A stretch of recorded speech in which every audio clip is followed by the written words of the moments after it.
Ilira Shkostishtin në zonë, kaloi topin për Salifu.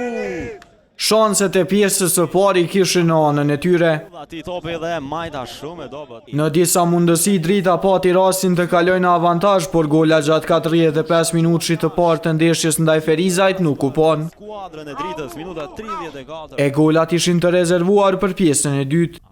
Fillimisht Ferizaj shënoi përmes mbrojtësit Antonio Ilieski për 1-0. Por goli u vendos në dyshim nga gjyqtari ansori i cili e ngriti flamurin lart për pozicion jashtë loje. Megjithatë, pas konsultimeve me VAR u vlerësua i rregullt, kështu Ferizaj mori avantazhin. Për të shmangur disfatën, Drita shënoi gol në minutën 81 përmes Veton Tushës. Por kundër përgjigjen shumë të shpejt e kishte Ferizaj që për më pak se 1 minutë riktheu sërish avantazhin me rezultatin 2-1 me Fatjon Jusufin.